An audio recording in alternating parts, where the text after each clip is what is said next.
அனைவருக்கும் வணக்கம்.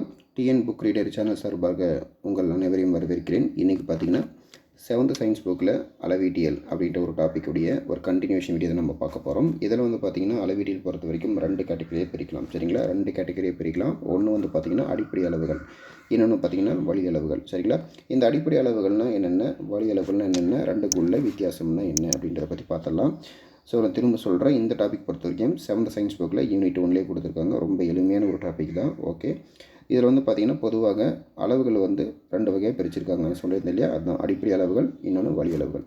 எதெல்லாம் அடிப்படை அளவுகள், அதுக்கான டெஃபினேஷன் முதல்ல பார்த்துடலாம். அதாவது அடிப்படை அளவுகள் பொறுத்த வரைக்கும் வேறு எந்த இயற்பியல் அளவுகளாலும் குறிப்பிட இயலாத இயற்பியல் அளவுகளை நாம் அடிப்படை அளவுகள் என்று அழைக்கின்றோம். எடுத்துக்காட்டு நீளம், நிறை, காலம் இதெல்லாமே சொல்லலாம். ஸோ அது மட்டும் இல்லாமல் அடிப்படை அளவுகளை அளந்தறிய பயன்படும் அலகுகள் அடிப்படை அலகுகள். ரொம்ப ரொம்ப சிம்பிள் தான். சரிங்களா, இது நல்லாவே பார்த்து வச்சுக்கோங்க. ஸோ அது மட்டும் இல்லாமல் இந்த அடிப்படை அளவுகள் சொல்கிறோமே, இதில் எத்தனை அடிப்படை அளவுகள் இருக்குதுன்னு பார்த்தீங்கன்னா, இதில் வந்து 7 அடிப்படை அளவுகள் உள்ளன. 7 அடிப்படை அளவுகள் உள்ளன. இந்த 7 அடிப்படை அளவுகளில் இருக்கக்கூடிய இந்த 7யுமே நம்ம என்னென்ன சொல்லுவோம், எஸ்ஐ யூனிட் சொல்லுவோம். சரிங்களா, எஸ்ஐ யூனிட்டுக்கான ஃபுல் ஃபார்ம் என்னங்க கொடுத்துருக்காங்க, சிஸ்டம் இன்டர்நேஷ்னல் யூனிட். சரிங்களா, நான் ஏற்கனவே இந்த சிஸ்டம் இன்டர்நேஷ்னல் யூனிட் அப்படின்ற இந்த கான்செப்ட் எங்கே எப்போ உருவாச்சு, அதுக்கான தேவை என்ன அப்படின்றத பற்றி நான் ப்ரீவியஸ் வீடியோவில் கொடுத்துருப்பேன். பார்க்காதவங்க பார்த்துட்டு வாங்க. அடுத்து பார்த்திங்கன்னா இந்த எஸ்ஐ 7 யூனிட்டில் இருக்கக்கூடிய முக்கியமான அலகுகள் என்னென்னு சொல்லி பார்த்தலாம். இதில் வந்து பார்த்திங்கன்னா எஸ்ஐ அலகுகளில் இருக்கக்கூடியவையெல்லாம் ரைட்டில் கொடுத்துருப்பாங்க, அதற்கான அளவுகள் லெஃப்டில் கொடுத்துருப்பாங்க. சரிங்களா, ஸோ இந்த அடிப்படை 7 அளவுகள் என்னென்னு பார்த்தீங்கன்னா நீளம், நிறை, காலம், வெப்பநிலை, மின்னோட்டம், பொருளின் அளவு, ஒளிச்செறிவு. இதெல்லாம் 7 அடிப்படை அளவுகள். நான் சொல்லியிருந்தேன் இல்லையா, அடிப்படை அளவுகள்.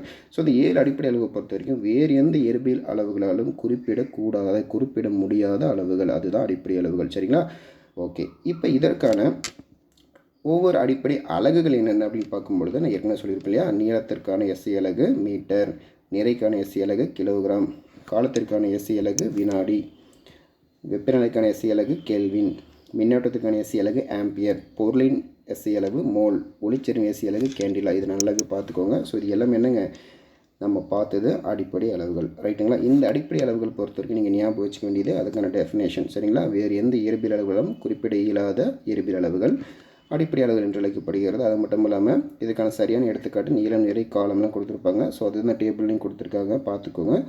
அது மட்டும் இல்லாமல் அடிப்படை அளவுகளை அளந்தறிய பயன்படும் அலகுகள் டேஷ், அதாவது அடிப்படை அலகுகள் என்று அழைக்கப்படுகிறது.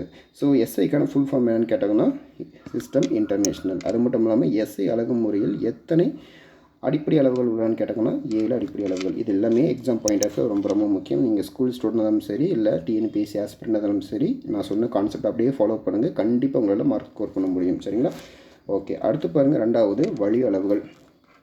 இதுக்கான டெஃபினேஷன் என்னென்னு கேட்டிங்கன்னா, அடிப்படை அளவுகளை பெருக்கியோ வகுத்தோ அல்லது கணித முறைப்படி இணைத்து பெறக்கூடிய பிற இயற்பியல் அளவுகளை வழி அளவுகள் என்று அழைக்கின்றோம். இதற்கான இன்னொரு டெஃபினேஷன் பார்த்திங்கன்னா, வழி அளவுகளை பயன்படுத்தப்படும் அலகுகள் வழி அளவுகள். சரிங்களா, வழி அளவுகளை பயன்படுத்தப்படும் அலகுகள் வழி அலகுகள் என்று அழைக்கின்றோம். சரிங்களா, அதுக்கான சில எக்ஸாம்பிள்ஸ் கீழே கொடுத்துருக்காங்க. அதுக்கான எக்ஸாம்பிள்ஸ் ஒரு ஃபார்முலா மாதிரி. சரிங்களா, பாருங்கள், கீழே வழி அளவுகள் மற்றும் அதற்கான அலகுகள் கொடுத்துருக்காங்க. ஃபார் எக்ஸாம்பிள் பரப்பளவு கண்டுபிடிக்கணும்னு அதுக்கான என்ன பண்ணலாம், ஃபார்முலாவை நீளம் இன்ட்டு அகலம் கண்டுபிடிச்சி அதுக்கான ஆன்சர் கண்டுபிடிக்கலாம். ஸோ அதுக்கான அலகுகள் வந்து பார்த்திங்கன்னா மீட்டர் ஸ்கொயர்.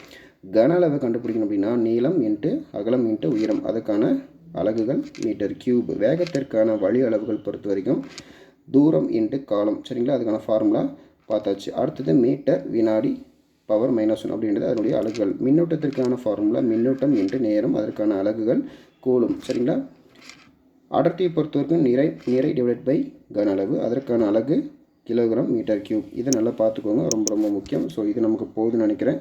ஸோ இப்போ வந்து வழி அளவுகளுக்கும் அடிப்படை அளவுக்கும் உள்ள வித்தியாசம் என்ன அப்படின்றது உங்களுக்கு தெரிய வந்திருக்கும். ஸோ இது உங்களுக்கு போதுமானது. எக்ஸாம் பாயிண்ட் ஆஃப்ல இந்த மாதிரி தான் கொஷின் கேட்பாங்க.